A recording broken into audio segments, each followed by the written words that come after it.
Hello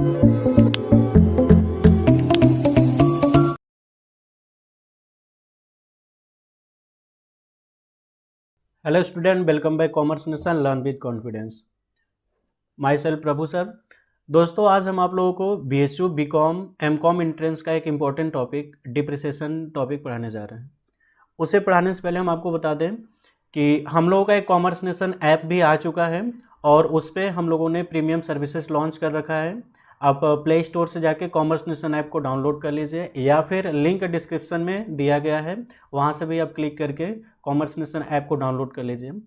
commerce nation app में हम लोग अभी BSU BCom MCom, हालांकि ऑल इंडिया एंट्रेंस से रिलेटेड है, बट अभी फुल्ली फोकस्ड है हम लोगों का BSU BCom MCom entrance.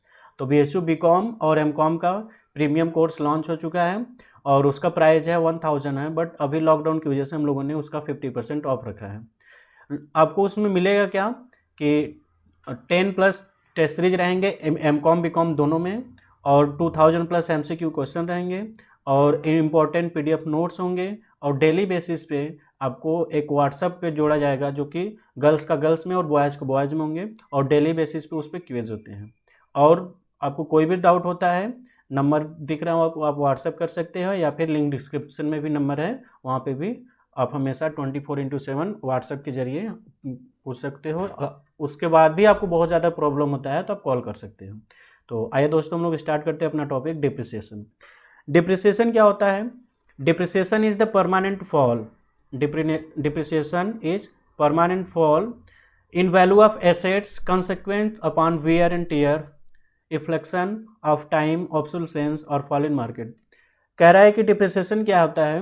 Depreciation assets के वैल्यू में होने वाली कमी को हम डिप्रिसिएशन के नाम से जानते हैं। अब डिप्रिसिएशन होता कैसे है कि टीयर एंड वियर, जैसे एक प्लेस से दूसरे प्लेस पे जब ले जाते हैं उसकी वजह से उसके वैल्यू में कमी आ सकती है, या फिर ऑब्सोलेसेंस। ऑब्सोलेसेंस का मतलब होता है कि नया कोई फैशन आ गया, पुराना वाला फैशन अब नहीं रहा, तो उसके वैल्यू में कमी आ जाएगा, या फिर मार्केट वैल्यू उसका कम हो गया। इट डोनेट टू फॉल और decrease in value of assets. या कैसे डिनोट करता है? उसके वैल्यू में एसेट्स को डिक्लाइन वैल्यू करते हैं। अब इसको हम प्रॉफिट एंड लॉस के डेबिट साइड में हर ईयर में उसको हम राइट अप करते हैं। डिप्रिसिएशन अकाउंटिंग में, depreciation accounting is system of accounting which aim to distribute the cost of other basic value of tangible assets less always over the estimated useful life of the unit in a systematic rational manner।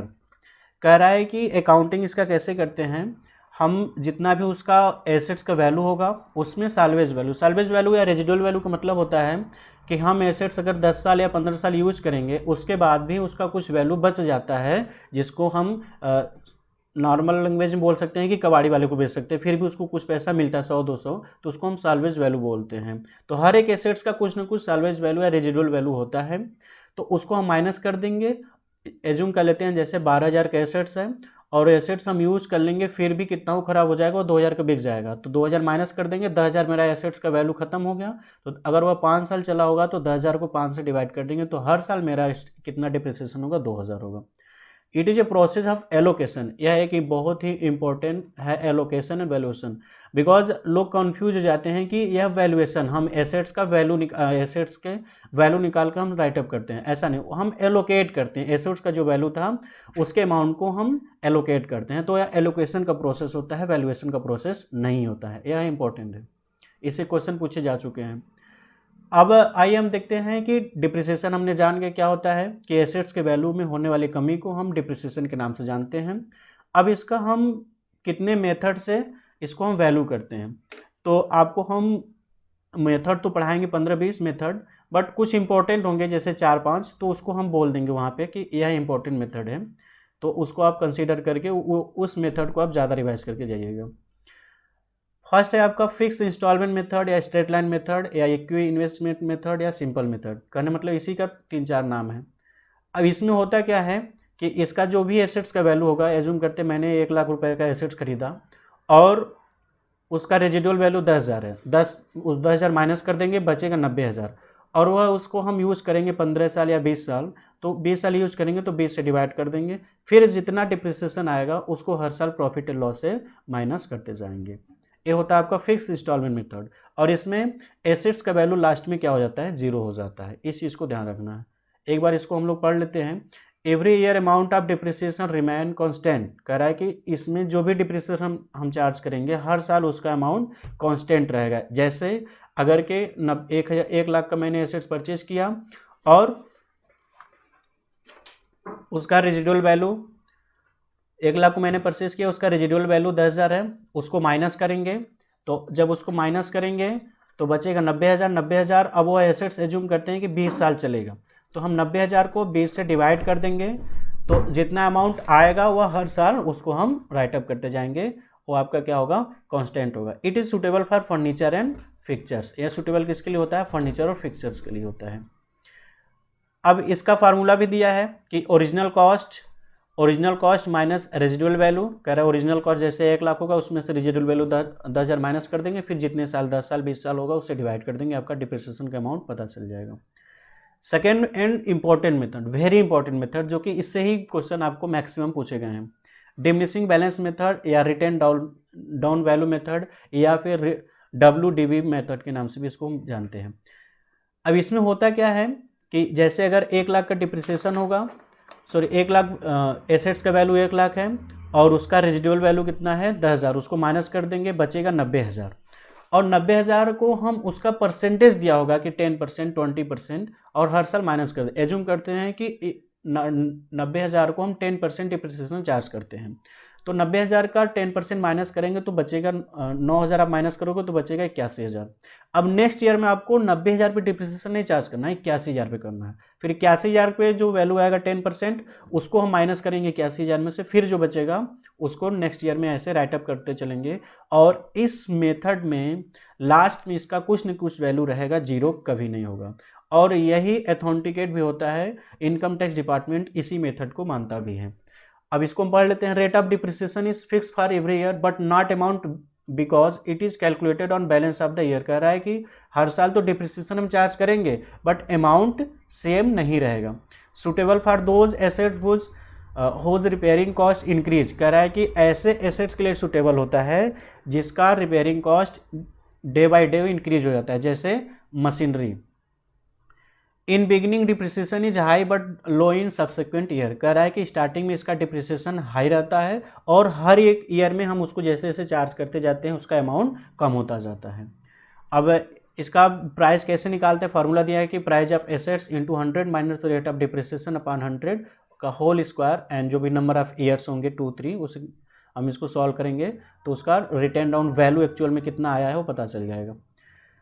Third है आपका annuity method. Annuity method में होता क्या है कि जितने भी assets आपके हैं, जैसे जिसको हम ब्लॉक ऑफ एसेट्स बोलते हैं। ब्लॉक ऑफ एसेट्स किसको बोला जाता है, जैसे अगर कि 4 एसेट्स या 5 एसेट्स एक ही साइड के, जैसे फर्नीचर है 10 फर्नीचर है तो उसको हम ब्लॉक ऑफ एसेट्स के नाम से जानते हैं। तो उसी तरीके से उसका एन्युटी भी दिया होता है कि हर एक एसेट्स का कि 10 साल 15 साल में इसका एन्युटी के हिसाब से अमाउंट कितना होगा, तो उस अमाउंट से हम मल्टीप्लाई करते हैं, फिर ओरिजिनल वैल्यू से डिफरेंस जितना आता है वो आपका डिप्रिसिएशन होता है। तो depreciation is calculated from annuity table, उसका एन्युटी टेबल दिया रहेगा, उससे हम डिप्रिसिएशन निकालेंगे। Interest on amount invested in is lost by investor when they purchase the assets, इसका मतलब ये है कि कह रहा है कि जो इन्वेस्टर है वो अपना जब वो एसेट्स परचेज करता है तो कुछ पैसा लॉस्ट करता है, मतलब वो पैसा देगा तभी उसके पास एसेट्स आएगा। Suitable for those assets in which more capital is invested, कह रहा है कि यह मेथड उस एसेट्स के लिए सूटेबल है जिसमें हम ज़्यादा पैसा लगाते हैं, जैसे हम कोई लीज लेते हैं, पट्टे पे कोई ज़मीन लेते हैं, उसके लिए एन्युटी मेथड इंपॉर्टेंट होता है। Amount of depreciation is same each year but interest is calculated balance of every year, कह रहा है कि डिप्रिसिएशन का अमाउंट तो सेम रहेगा बट उसका इंटरेस्ट हमेशा कम होता रहेगा। बट क्योंकि आपका जैसे मान लीजिए अगर 50,000 का एसेट्स है, पहले आपका डिप्रिसिएशन आता है 10 साल का, डिवाइड करेंगे 5,000, तो हम 5,000 माइनस कर देंगे, नेक्स्ट ईयर में आपका 45,000 होगा, तो इंटरेस्ट आपको 45,000 पे देना। फिर नेक्स्ट ईयर में हम 5,000 माइनस करेंगे तो इंटरेस्ट आपको 40,000 पे देना होगा, तो आपका इंटरेस्ट का अमाउंट कम होता जाएगा। नेक्स्ट है आपका fourth method depreciation fund method. Depreciation fund method when the assets is to be replace at the end of the life. देखो डिप्रिसिएशन फंड मेथड एक है और एक का पॉलिसी मेथड, दोनों में डिफरेंस क्या है। पहले हम डिप्रिसिएशन फंड मेथड होता क्या इसको जान लेते हैं कि अगर हम जैसे मान लीजिए कोई एसेट्स परचेज किए हैं तो एक न एक दिन वो उसका वैल्यू एकदम ख़त्म हो जाएगा, तो हमको नया एसेट्स लेना पड़ेगा, तो मेरे पास पैसे नहीं रहेंगे उस समय। तो हम क्या करते हैं, उसके नाम से कुछ फंड की, जैसे मान लीजिए हमको 1 लाख रुपए 5 साल बाद हमको किसी को पेड करना है मशीन के रूप में, मशीन खरीदने के लिए हमको देना और उसको पैसा पेड करना है। तो हमारे पास हो सकता है उस समय उतना 1 लाख रुपए अचानक से न रहे, तो हम क्या करते हैं 5,000 10,000 का एक फंड ले लेते हैं। उस पैसे को हम इन्वेस्ट करते हैं, जैसे मैंने 10,000 इन्वेस्ट किया, ईयर के एंड में उस पर इंटरेस्ट मिलेगा नेक्स्ट ईयर में, मान लीजिए 10% 1,000, फिर हम उसका जो इंस्टॉलमेंट अमाउंट प्लस इंटरेस्ट दोनों फिर मिला के फिर उसको इन्वेस्टमेंट करते हैं। तो इससे होता क्या है कि उसका वैल्यू दिन डे बाय डे इंक्रीज होता जाता है। इसको हम पढ़ लेते हैं। When the assets is to be replace at the end of the life, then to provide amount of replacement, a depreciation fund और sinking fund is created out of profit equal to depreciation. कह रहा है कि जो भी हम depreciation का amount assume करके निकालेंगे उसको प्रॉफिट एंड लॉस में हर ईयर डेबिट साइड में उसको राइट अप करते चलेंगे, और उस अमाउंट को प्लस इंटरेस्ट, उस पर जो इंटरेस्ट आएगा दोनों को हम इन्वेस्टमेंट करते चलेंगे। फिर नेक्स्ट ईयर का जो अमाउंट आएगा इंटरेस्ट, उसको भी हम ऐड करके इन्वेस्टमेंट करते चलेंगे। नेक्स्ट है आपका इंश्योरेंस पॉलिसी मेथड। जैसे आपका डिप्रिसिएशन फंड मेथड था, उसी तरीके से इंश्योरेंस पॉलिसी मेथड होता है। इंश्योरेंस पॉलिसी मेथड में क्या होता है कि इंश्योरेंस कंपनी आपको क्या करेगी कि बोलेगी कि आपको इतना अमाउंट आप जमा करते रहोगे, आपका इंटरेस्ट सब कुछ ऐड करके ईयर के एंड में आप जब 5 साल या 10 साल के बाद कोई नया एसेट परचेज करना चाहोगे तो हम आपको इतना अमाउंट दे देंगे जिससे कि आप कोई नया एसेट परचेज कर सकते हो। और डिप्रिसिएशन फंड मेथड में क्या था कि हम खुद से अपना एक फंड क्रिएट करके कहीं इन्वेस्टमेंट करते थे। Insurance policy depreciation fund method में यही डिफरेंस है। Policy is taken for amount of assets to be replace at the end of the definite period. कह रहा है कि जब एक डेफिनेट पीरियड 5 साल 10 साल 15 साल के बाद एसेट्स, वह जो भी मशीन होगा वह मशीन उस समय यूज करने लायक नहीं होगा तो हम उसको रिप्लेस करेंगे। Suitable for those asset which have to replace at the end of life. कह रहा है कि यह मेथड उस एसेट्स के लिए हम यूज कर सकते हैं जिसका लाइफ एंड होता है। जैसे कोई मशीन है तो हम यूज करेंगे तो एक दिन ख़त्म ही हो जाएगा। नेक्स्ट है आपका annual valuation method. Annual valuation method क्या होता है, assets is valued every year, life of the value is less than book value. अब इसमें होता क्या है कि जैसे मैंने मशीन खरीदा 40,000 का और ईयर के एंड में उसका वैल्यूएशन करते हैं कि अगर ऐसा ही मशीन हम खरीदते तो आज उसका क्या वैल्यू होगा। तो कहने मतलब कि उसका वैल्यू, जाहिर सी बात है कि जो चीज़ अब हम आज खरीदेंगे वही चीज़ अगर उसका हम वैल्यू खरीदेंगे, मतलब उसका वैल्यूएशन करेंगे तो इन्फ्लेशन की वजह से उसका क्या होता है, प्राइस कम हो जाता है। मतलब जो नया मार्केट में वैल्यू होगा मशीन, उसका वैल्यू ज़्यादा दिखेगा और जो हम पहले से खरीद रखें उसका वैल्यू कम होगा। तो सिंपल सी बात है कि जब हम उसी वैल्यू जो हम इन्फ्लेटेड प्राइस पे परचेज किए थे एसेट्स को, उसका वैल्यू हमेशा कम होता जाएगा, और जो ओरिजिनल बुक वैल्यू होगा और जो आज हम वैल्यूएशन करेंगे दोनों में जो डिफरेंस होगा वही आपका डिप्रिसिएशन का अमाउंट होगा। जैसे सिंपल से एग्जांपल है, 40,000 का मैंने मशीन खरीदा, ईयर के एंड में अब उसका बोलते हैं कि मशीन आपका हो गया है 36,000 की। अगर आप बेचोगे तो यही मशीन आप जो 40,000 खरीदे थे 1 साल पहले, आज बिकेगा 36,000 का। तो जो 4,000 का डिक्लाइन है, कमी है, वही आपका क्या है, डिप्रिसिएशन है। तो बोल क्या रहा है, assets is valued every year if the value is less than book value. कह रहा है कि अगर बुक वैल्यू से कम होगा उसका वैल्यूएशन तो वो आपका क्या होता है, डिफरेंस इज रिलेटेड डिप्रिसिएशन। उस डिफरेंस को हम किस नाम से जानते हैं, डिप्रिसिएशन के नाम से जानते हैं। This method is suitable for the loose tools. यह मेथड किसके लिए सुटेबल होता है, लूज टूल्स, बॉटल या लाइव स्टॉक या पेटेंट या कॉपीराइट के लिए सुटेबल होता है। आप ध्यान रखना डिप्रिसिएशन से क्वेश्चन कैसे पूछे जा सकते हैं। एक तो आपका क्वेश्चन दे देगा सिंपल से, उसको सॉल्व करना होगा, या फिर जैसे कोई अमाउंट दे देगा और 5 साल का डिप्रिसिएशन चार्ज करके लास्ट में उसका अमाउंट निकाल दिया रहेगा, रिटर्न डाउन वैल्यू, बोलेगा कि इसका ओरिजिनल वैल्यू क्या होगा। ऐसे क्वेश्चन पूछे जा सकते हैं। या फिर बोल देगा कि मशीनरी है या फिर पेटेंट है, या पेटेंट के लिए कौन सा मेथड सुटेबल होता है, ऐसे क्वेश्चन पूछे जा सकते हैं। This method is also called revaluation method. इस मेथड को हम रिवैल्यूएशन के नाम से भी जानते हैं। नेक्स्ट है आपका किलोमीटर मेथड। किलोमीटर मेथड आपका कहाँ अप्लाई होता है, जो ट्रांसपोर्ट कंपनी होती है जैसे बस, ट्रक, मोटर कार, ये लोग करते क्या है कि जितना इसका ओरिजिनल कॉस्ट होगा और वह कितने किलोमीटर चलेगा, जैसे मैंने खरीदा 1 लाख रुपए का, वह किलोमीटर चलेगा 50,000, तो हम 1 लाख को 50,000 से डिवाइड कर देंगे तो हर एक किलोमीटर का 2 रुपये कॉस्ट आएगा, तो हम उस हिसाब से डिप्रिसिएशन को माइनस करते चलेंगे। नेक्स्ट है आपका machine hour rate method. Machine hour rate method जब आप बीकॉम करोगे तो उसमें कॉस्ट अकाउंटिंग, एक चैप्टर कॉस्ट अकाउंटिंग का बुक होगा, उसमें मशीन आवर रेट आपको पढ़ने को मिलेगा। इसमें होता क्या है, डिप्रिसिएशन कैसे चार्ज करते हैं कि मतलब इसके पहले जो था ईयरली बेसिस पे था। और मशीन आवर रेट मेथड में क्या होगा कि 1 घंटे का कितना डिप्रिसिएशन का अमाउंट होगा वह पता करते हैं। तो इसका फार्मूला होता है original cost minus scrap value upon estimated life. जैसे ओरिजिनल कॉस्ट एज्यूम कर लेते हैं 10 लाख रुपए है और स्क्रैप वैल्यू है 2 लाख रुपए, माइनस करेंगे बचेगा 8 लाख।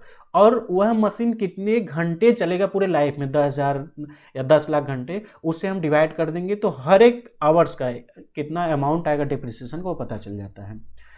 नेक्स्ट है आपका लेबर आवर। जैसे मशीन आवर है उसी तरीके से लेबर आवर होता है। यहाँ पे मशीन कितना एस्टिमेटेड लाइफ में कितने आवर्स चलेगी उससे डिवाइड करते हैं, और कितने लेबर काम करते हैं लेबर आवर रेट में उस लेबर से डिवाइड करते हैं। नेक्स्ट है आपका global method. Value of all assets are total up and depreciation calculated on average rate. इसमें क्या होता है कि जितने भी मेरे पास एसेट्स होंगे जैसे मशीनरी, फर्नीचर, बिल्डिंग, जितने भी एसेट्स होंगे जिस पे हम डिप्रिसिएशन चार्ज कर सकते हैं। एक चीज़ हमेशा आप ध्यान रखना, लैंड पे डिप्रिसिएशन कभी नहीं चार्ज होता भूमि पे। तो जितने भी एसेट्स होंगे हम सभी एसेट्स को ऐड कर लेंगे और एक एवरेज रेट से मान लेंगे कि इतना रेट से हम डिप्रिसिएशन चार्ज कर देंगे। इसको हम ग्लोबल मेथड के नाम से जानते हैं। नेक्स्ट है आपका डिप्लेशन यूनिट मेथड या प्रोडक्शन यूनिट मेथड। मैंने आपको स्टार्टिंग में ही बोला था कि जो इंपॉर्टेंट होगा उसको हम बोलेंगे इंपॉर्टेंट, जो इंपॉर्टेंट नहीं होगा उसको नहीं बोलेंगे। तो स्टार्टिंग के 2 मेथड जैसे आपका हो गया था, स्टार्टिंग के 4 method, straight line, written down value, fund और उसके बाद पॉलिसी। उसके बाद 5वां आपका है डिप्लेशन यूनिट या प्रोडक्शन यूनिट मेथड। ये भी आपका इंपॉर्टेंट होता है। यह कहाँ पर यूज किया जाता है? सबसे पहले जो वास्टिंग एसेट्स होते हैं। अब वास्टिंग एसेट्स क्या होते हैं? ऐसे एसेट्स जैसे खदान हो गए, क्वेरीज हो गए, ऑयल वेल जहाँ से हम तेल निकालते हैं, तो जहाँ पर हम यूज़ करते रहेंगे वहाँ पर उसका प्रोडक्शन धीरे धीरे खत्म होता रहेगा, उसको हम वास्टिंग एसेट्स के नाम से जानते हैं। तो इसमें डिप्रिसिएशन हम चार्ज कैसे करते हैं कि जितना भी ओरिजिनल कॉस्ट होगा एसेट्स का और 1 साल में मैंने कितना निकाला, और टोटल जैसे एज्यूम करते हैं कि कोई माइंस है, कोई खदान है, कि 10 साल में हम एज्यूम करते हैं कि यहाँ से हम 10 लाख का प्रोडक्शन निकालेंगे। तो 10 और उस एसेट्स का वैल्यू मान लीजिए कि जो हम उसको प्रोडक्शन निकालने के लिए जो मशीन हम परचेज किए उसका वैल्यू है 1 लाख है, और पहले साल मैंने कितना यूनिट निकाला? 2 लाख। और total quantity expected to be taken out during the life करा कि जो हमने खदान लिया है वह कितने साल तक वहाँ से हम कोयला या फिर जो भी जिस चीज़ का भी होगा कितने साल तक हम निकाल सकते हैं। एस्टिमेटेड प्रोडक्शन, उस क्वांटिटी को हम ऐड कर लेते हैं और 1 ईयर में कितना मैंने क्वांटिटी निकाला उसको ऊपर कर देंगे, टोटल नीचे हो जाएगा और ओरिजिनल कास्ट से मल्टीप्लाई कर देंगे, आपका आ जाएगा डिप्रिसिएशन। तो यह आपका इंपॉर्टेंट है। नेक्स्ट है आपका compound interest method of depreciation. This method is use for electricity company. यह मेथड किसके लिए यूज होता है? जो इलेक्ट्रिसिटी कंपनी होती है उसके लिए होता है, जो सब इलेक्ट्रिसिटी सप्लाई एक्ट 1948 के अकॉर्डिंग गवर्न होता है। Depreciation is charge every year will be right up 90% of cost of assets during the life of assets. This amount include 4% per annum interest calculated opening balance of depreciation fund. इसमें होता है क्या है कि जितना भी अमाउंट होगा 90% cost पे ही डिप्रिसिएशन हम चार्ज करेंगे और उसमें 4% इंटरेस्ट हमेशा इंक्लूड रहेगा उस डिप्रिसिएशन के अमाउंट में। नेक्स्ट है आपका सम ऑफ ईयर डिजिट मेथड। ये भी आपका इंपॉर्टेंट मेथड होता है। इसमें होता क्या है कि जितना भी हम मशीन यूज़ करेंगे, जैसे 10 साल मशीन यूज़ करेंगे या 5 साल यूज़ करेंगे या फिर 6 साल, उसके डिजिट को ऐड कर लेंगे। जैसे यहाँ पर एग्जांपल दिया हुआ है 1 2 3 4, तो इसको हम ऐड करेंगे 1 2 आपका 3 हो जाएगा, 3 3 6 और 4 10, टोटल कितना हो गया 10। तो पहले साल का डिप्रिसिएशन कितना निकलेगा? आपका जितना भी ओरिजिनल कॉस्ट होगा उसमें से रेजिडुअल वैल्यू माइनस कर दोगे आप। जब आप रेजिडुअल वैल्यू माइनस कर दोगे फिर जो अमाउंट बचेगा, तो जैसे अगर वह मशीन चलेगा 4 साल तो पहले साल का डिप्रिसिएशन कितना होगा? 4/10। दूसरे साल का डिप्रिसिएशन कितना होगा? 3/10। तीसरे साल का डिप्रिसिएशन कितना होगा? 2/10। और लास्ट ईयर का डिप्रिसिएशन कितना होगा? 1/10। तो ऐसे आपको निकालते हैं sum of year digit method से। ये भी आपका इंपॉर्टेंट है। नेक्स्ट है आपका रिप्लेसमेंट कॉस्ट मेथड।